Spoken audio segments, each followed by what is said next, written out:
Palantir has been on an absolute roller coaster ride in the past 30 days. The stock has exploded from $80 to $125 before coming down to just under $90. I've done hours of research and I'm going to break down step by step how I'm making money on Palantir right now. Palantir is a very strong company driven by equally strong fundamentals. They have extremely positive sentiment among institutions, hedge funds, as well as investors. And they have high future guidance expectations alongside AI and its explosive growth. They are also equally balanced between commercial and government contracts and income. Palantir is innovative, and what I like most about it is its future growth and potential. I understand there's fear right now in Palantir. I've been an investor for almost a year. I understand there's fear right now in Palantir. I have been an investor since January of 2024, which is over a year ago. I'm with you. I can relate to you on this one. It is a scary time, but there is still light at the end of the tunnel. Short-term market movements are unpredictable, but I believe Palantir will be fine. I have consistently made money on Palantir with the wheel strategy, and I have DCA'd my shares over time. I have been able to consistently make money with covered calls and put options, but more specifically, covered calls, leap options, as well as call credit spreads. Palantir valuation is really strong. Along with consistent growth and new contracts coming in, Palantir has over $5 billion in cash with no debt. Palantir also has over $450 million in one quarter in free cash flow, and the trailing 12-month free cash flow is over $1 billion. And this is going to increase month over month, year over year, as their growth is expected to accelerate even further. Palantir presents an opportunity right now because of the current pullback and the weak market sentiment holding the market down. Now is the time to make money and DCA. Palantir presents an opportunity now because of the current pullback and the weak market sentiment, which is holding the market down. Let's dive into Palantir and technical analysis right now.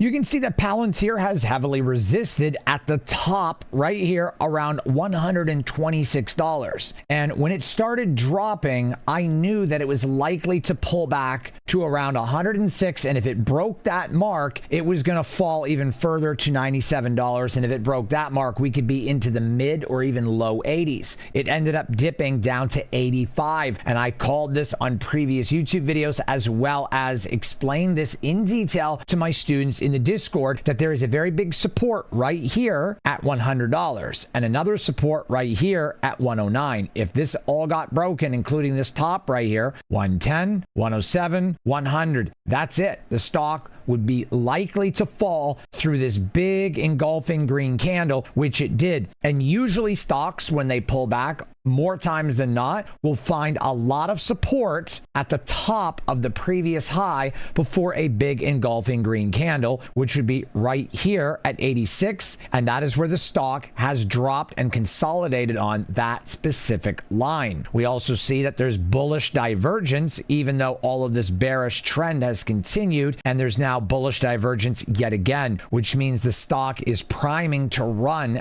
based on technical analysis. We can see all of the selling and the bullish divergence, and it's slowed down. And you can look at Bollinger Bands and see the exact same thing. If I click on the 4-hour chart, we can see it's near the bottom, pretty close. Under the 100-day, 10 and 20 are also below the 100, and the 10 is below the 20. And we can see the stock has come down near the bottom of the Bollinger Band. The real bottom is 75. I don't think this stock's going to go much lower. It could dip into the high 70s, maybe even lower into the 80s, but somewhere between 78 and 84 is possible, and it could drop a little bit further before it makes its run. This is why my strategies in this video I'm about to show you are very important. We've covered my thesis on Palantir briefly in the technical analysis, and now I want to educate you on a strategy I'm using to make money on Palantir: leap options. Leap options allow control of a large position with no less capital compared to outright stock purchases.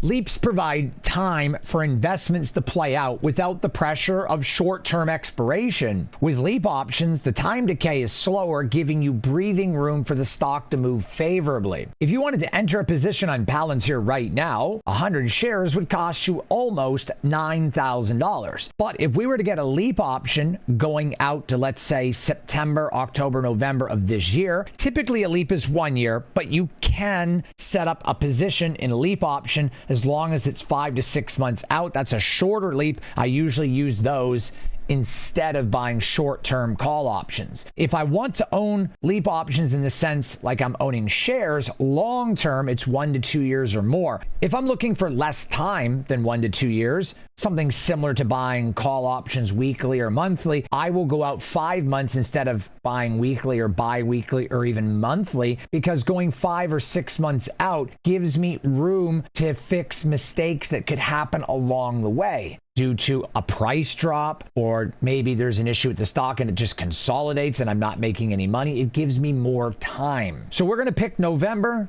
We'll click on buy, click on call, and we want to buy a deep in the money call option around 65 to 70 delta, so that every time the stock goes up $1, the option will go up 70 cents. So it moves in tandem with the underlying asset. The higher the delta, the more it moves in favor with the stock. So we're going to look at an $80 call option. That's a 70 delta. I would probably do a 75 delta. We're going to look at open interest as well as volume and see that 70 isn't as good as 75. 80 has the best open interest and volume. So we're going to go ahead. I believe it has the most volume. 41. Actually, less volume, more open interest. So 75 is what we're going to do. And we would purchase this. And if the stock goes up, we will make a lot of money. If the stock goes up $10, we will make $700 on this option. If Palantir was to go to $100, we would make almost $800. If it went to 120 again, well, we would make about $2,200 roughly on this one option.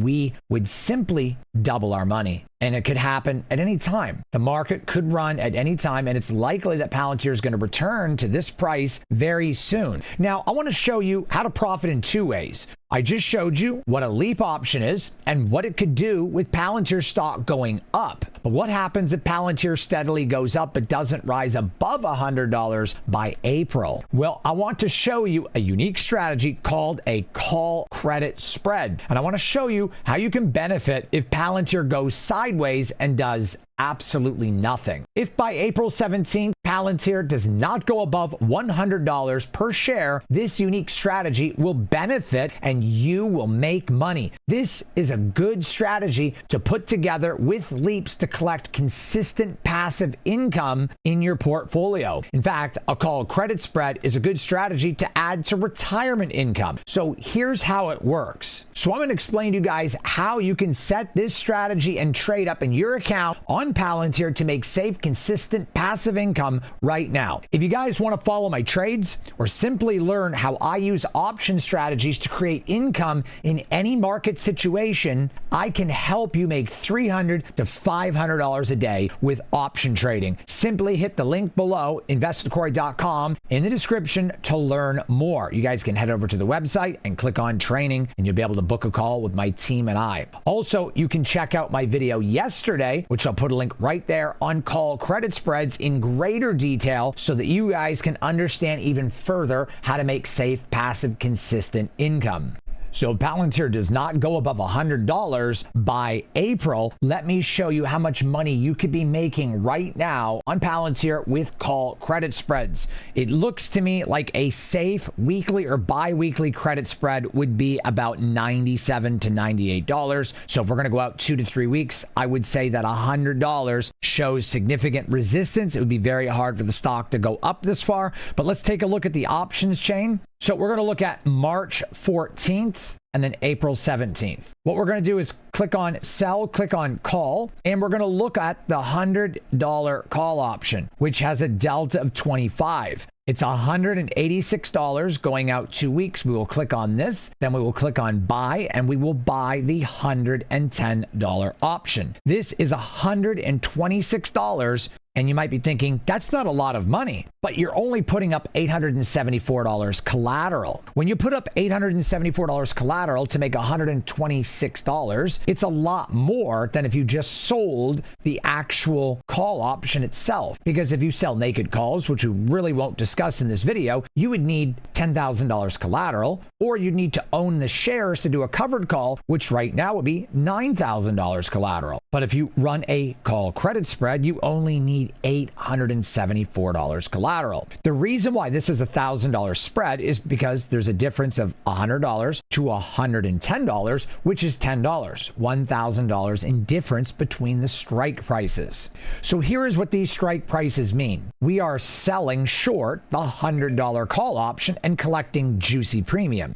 We are then covering ourselves and buying the $110 call option so that if the stock goes up to $150, we can't lose any more than $874. Even if it goes to $1,000, we cannot lose any more than $874 per contract that we open, per call credit spread. And the reason why we're doing a $1,000 spread instead of $500, number one, you can see here the price of this option is $138, so we make less money, $72 versus $126. If we click on the $110, it is not $138, it's $75, so it's cheaper to buy. Thus, we get more premium. The break even on a $1,000 spread is $101.26. This means Palantir has to go above 101.26 for us to lose any money. If Palantir looks like it's going to close at 101, we still get to keep the $26 because we made 126 and our short call is 100. So 126 plus 100 is 101.26. So anything under $101.26 at expiration is our profit. There's also another reason why a $1,000 spread is better. It's harder to lose money on a $1,000 spread, believe it or not, than on a $500 spread. Well, to a point,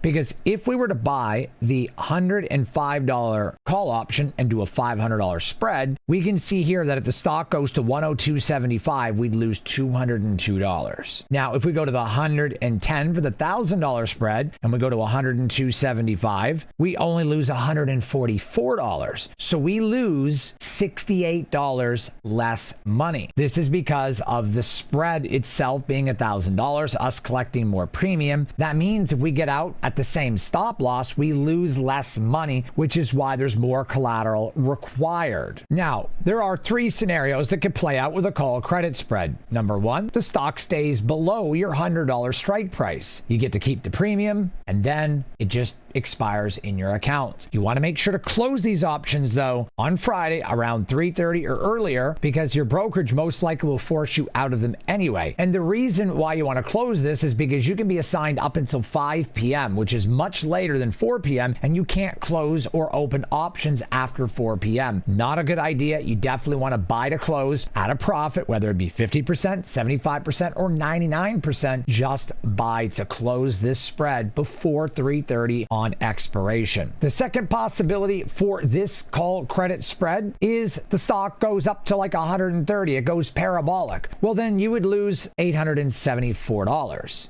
Pretty simple, right? However, if the stock goes in between right here at, say, 104, you're pinned between the legs, and this is not a very good position to be in. Essentially, you can be assigned on the short call, and then you won't have the long call to protect you. So you have to make sure you manage these trades. So you want to make sure that you don't get pinned between the strike, especially at expiration. This happens once in a while, but most of the time I pick strike prices that are highly unlikely for a stock to reach. And if the stock does start going up, remember, it can go above your strike and then back below on expiration, and you're still in the green. This is something to remember, that sometimes stocks will go up a little bit, they'll break into your call option, and you'll be in the money, but then the stock will drop and you'll be out of the money again. So this is $126 juicy premium per call credit spread that we open. If I open 10 of these call credit spreads, which would be right around $8,700 collateral, the equivalent of 100 shares, and selling one call option for $130, we can collect $1,260 for 2 weeks. This is $2,500 a month, passive, consistent income on Palantir. If we were to go out to April 17th, this would be just under under 2 months out. We would sell the $100 call option and buy the 110. This would give us $229 per call credit spread. So you can see the power of options, being able to sell covered calls, being able to sell call credit spreads, and buying leap options and selling covered calls against those leap options or your shares. Call credit spreads are very powerful because they require less capital and allow you to collect a big percentage of the juicy premium that you otherwise wouldn't be able to collect without investing a lot more money. And it's the perfect solution to a bearish or consolidating left to right market like we currently have. If you guys want to see more on call credit spreads, watch this video right here. It'll explain in more detail how to run call credit spreads. I hope you guys enjoyed today's video. I will see you all on the next upload. And remember, if you want to learn my strategies and join my coaching in Discord, you can do so with the link in the information box below. I will see all of you